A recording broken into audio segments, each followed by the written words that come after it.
Welcome, fellow learners. Today we're embarking on a really critical deep dive. We're looking at the very blueprint of your future career in Canada. That's right. We're talking about the comprehensive regulatory framework for professional engineering and geoscience. Yeah, and if you are gearing up for licensure, this structure, well, it's probably the single most important concept you absolutely have to master. Absolutely. We've gone through statutes, regulations, institutional structures, from all across the country.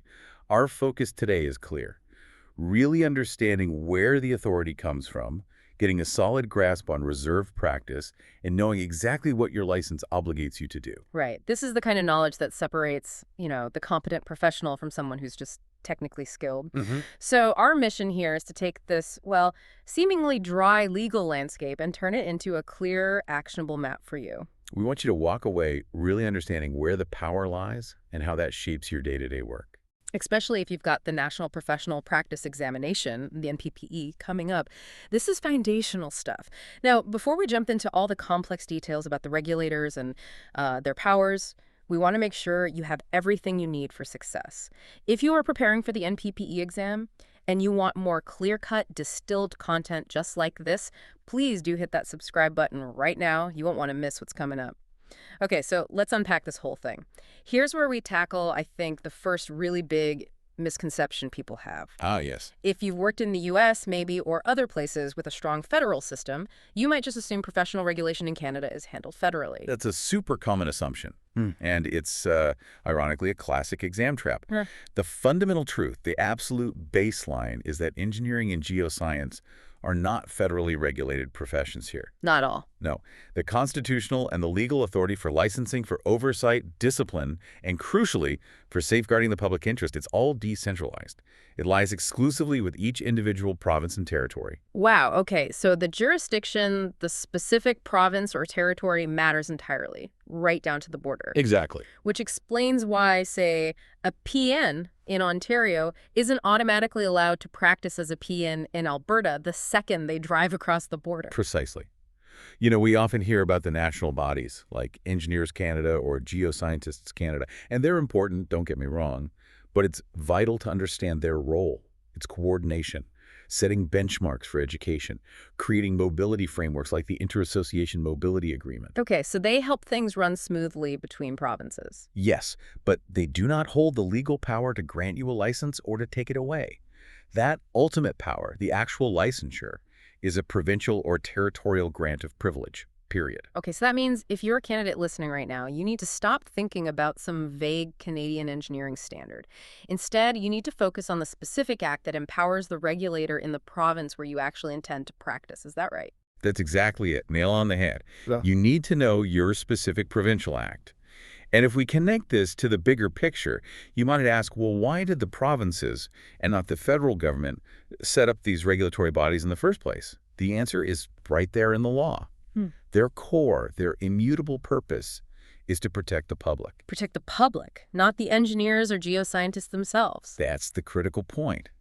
Every single action they take, from setting the standards for getting a license to conducting investigations, it must align with that public protection mandate.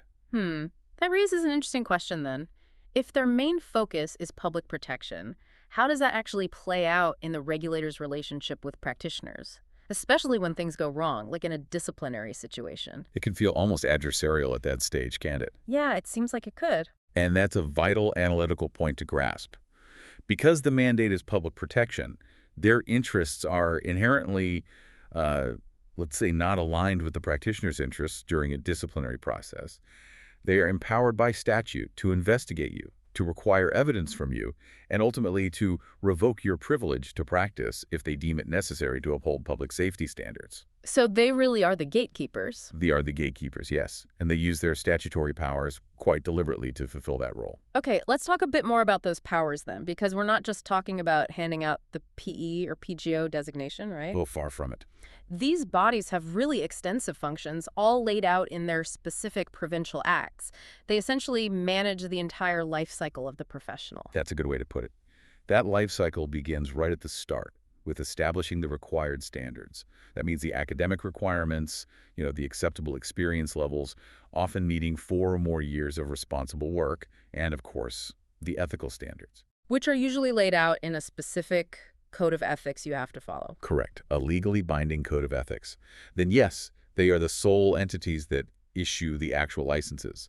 The PING, the PGO, or maybe other titles like licensee, depending on the province. But crucially, they also have authority over the companies, the entities that employ engineers and geoscientists. Yes, this is a really key area and one that often trips up candidates on exams.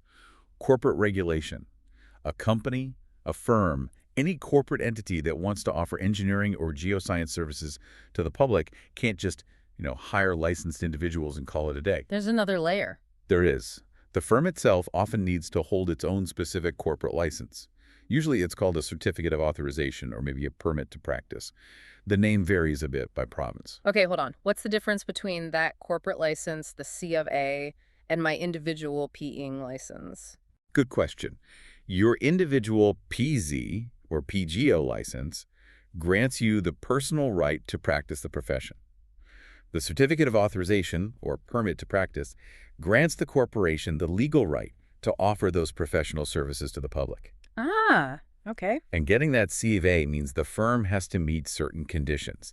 Usually they need to show they have professional liability insurance, they have to designate a licensed professional, sometimes called the responsible member, to oversee the professional work, and they have to adhere to quality management standards set by the regulator. So the regulator really has two distinct levels of oversight. They watch the individual professional and they watch the corporate entity that professional works for. Exactly. And that really highlights the importance of the statutory basis you mentioned earlier. This isn't just some professional club's internal rules, it's a legal structure enshrined in law. Precisely. Think about IPEGA in Alberta. It's established under Alberta's Engineering and Geoscience Professions Act, the EGP Act. That single piece of legislation, passed by the provincial government, gives IPEGA the power to define what reserved practice means in Alberta, what the scope of discipline is, and which specific titles are legally reserved for licensed individuals. So you absolutely have to know that your authority, your right to practice, flows directly from that specific provincial statute. Couldn't have said it better myself. Okay, this naturally leads to, I think, a really important question. What's the absolute most crucial takeaway when we talk about what your license actually grants you? Oh, yes. It seems to boil down to two key reserved concepts. These really define the hard boundaries of the profession, don't they? They absolutely do. This is the heart of professionalism in Canada, understanding the difference between reserved titles and reserved practice. Now, reserved titles are relatively straightforward. They are the specific professional designations that only licensed registrants, people holding a current license, can legally use. Like professional engineer, PGO, professional geoscientist. Exactly. Those terms, and often their abbreviations like PEM or PGO, are protected by law. Using them without a license is illegal. Simple as that. Right. So if I'm an engineering graduate, maybe working as an EIT, I absolutely cannot call myself a professional engineer on my business card or LinkedIn profile. Correct. That's misuse of title. Okay, that seems clear enough. But reserve practice, that feels like the bigger one, the real legal gatekeeper, defining what specific work actually requires a license to perform? It is the ultimate distinction, yes. Reserve practice refers to those specific acts, duties, or services that, because of their complexity or, more importantly, their potential risk to public safety, can only be performed by, or sometimes under the direct supervision of, a licensed professional. Or by a licensed firm holding that certificate of authorization we talked about. Or by a licensed firm, exactly. Can you give us some concrete examples? Because the legal text often uses fairly abstract terms like the practice of professional engineering or prescribed practice. What does that mean on the ground? Sure. Reserved practice typically includes activities like signing and sealing engineering design drawings or specifications, issuing formal letters of assurance for building code compliance, preparing geotechnical reports or structural analysis reports, especially when they impact public safety, providing expert technical opinions to courts, tribunals, or other regulatory bodies, but only within the specific areas defined by the Act. So using the BC example you mentioned, the statute there essentially defines the entire practice of professional engineering as being reserved. That's right. In BC, under the Professional Governance Act and its regulations, the scope is broadly defined. So if the work you are doing falls within that definition of practice, you must be licensed or working under the direct supervision of someone who is. The significance here feels massive. If you're doing work that falls under reserved practice but you don't have a license, You're engaging in illegal practice. Full stop. or if your company is offering those services without a certificate of authorization. Also illegal practice by the company. Mhm. And the moment you, as a licensed professional, sign and seal a document, you are accepting personal, legal, and professional accountability for the content of that work.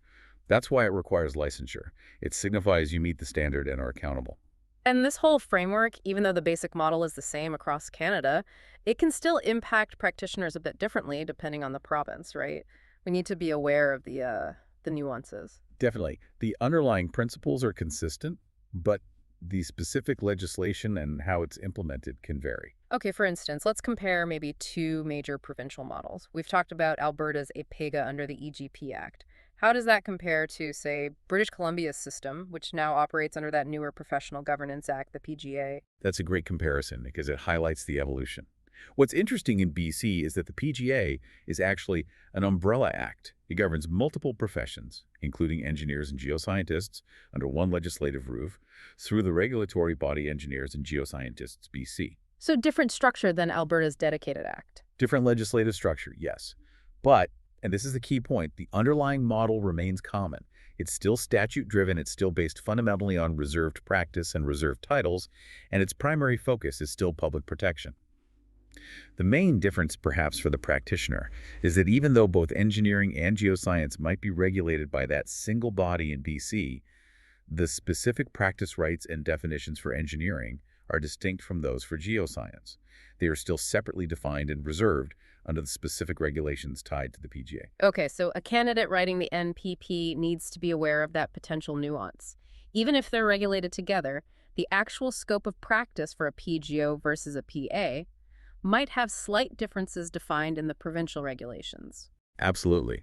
Knowing that the specific provincial legislation is the ultimate source of truth is just crucial. Now, let's bring this right back to you, the listener, the candidate. What responsibilities kick in immediately once you get that license, beyond just the right to use the title and do the reserved work? Accountability. That seems like the big one. And it's not just for a project. It lasts your entire professional career, doesn't it? It does. The moment you're licensed, you are immediately subject to the regulator's code of ethics. And like we said, this isn't just a list of suggestions. It's enforceable law under the Act. Violating it can lead to discipline. Right, and that accountability ties directly into another requirement, doesn't it? The need to keep learning. Exactly. Continuing professional development, or CPD. Your license isn't a one-time achievement. It's conditional on you actively maintaining your competence throughout your career. The regulator defines how many hours or what types of activities you must complete each year. And make no mistake, this is usually mandatory. So failure to keep up with your CPD requirements, to log those hours, Can result in the suspension or even revocation of your license. It's seen as a direct measure of ongoing competence, which ties back to, you guessed it, public protection. And then we circle back to mobility. We know national bodies like Engineers Canada try to streamline moving between provinces, but that license itself remains strictly provincial. That's right. You must actively register in any new province or territory where you intend to practice, even if it's just for a short-term project sometimes. So even if the process is fairly easy, say, for a PM moving between certain provinces under a mobility agreement, You have to understand that your accountability shifts entirely to that new provincial regulator the moment you start practicing within their jurisdiction. You're under their rules, their code of ethics, their CPD program. it really underscores the importance of understanding the specific legal framework wherever you work. Professionalism isn't just about being technically good. It's this ongoing commitment to ethical, accountable practice within the legal boundaries set by that provincial statute. Well said. Okay, so just to summarize, especially for those focusing on exam preparation, let's quickly nail down the absolute core principles, the ones that are most frequently tested and, frankly, most often misunderstood. Number one, licensing is strictly provincial or territorial, full stop. Any exam question hinting that federal standards or national bodies grant you the right to practice is fundamentally misleading. Got it. Provincial power. Number two, the regulatory body's mandate is always, first and foremost, to protect the public. Their duty comes from the law. It's statutory, not primarily collegial or focused on protecting practitioners' interests. Public protection above all. And number three, reserved titles, like P, And reserve practice, like signing and sealing key documents, are the hard legal boundaries. You cannot legally perform reserve practice or use a reserve title unless you hold a valid current license in that specific jurisdiction. Don't use the title or do the work unless you're licensed there. Makes sense. That was a really thorough deep dive into the regulatory foundation of these professions, understanding the regulator's role, how they get their authority from the law, and how these ideas of reserve title and reserve practice dictate the boundaries of your whole career. It's Okay, essential, Leah, say. not just for passing an exam, obviously, but for actually building an ethical and successful professional career in Canada. And maybe one final thought to leave folks with. Remember that the ability to sign and seal work, to use that professional title, PE, PGO, it's tied directly to some pretty profound legal and public accountability. Understanding this framework isn't just about following rules. It's about ensuring you avoid illegal, unlicensed practice and that you fully embrace the professional responsibility that comes with the privilege. That's really the difference between just being a technically skilled employee and being a truly trusted professional. Yeah. That's a powerful point to end on. If you found this analysis helpful and you want more information like this that can really help you succeed on the MPPE exam and truly understand the core of professional practice in Canada, make sure you hit that subscribe button right now. You don't want to miss our future deep dives. Thank you so much for joining us today.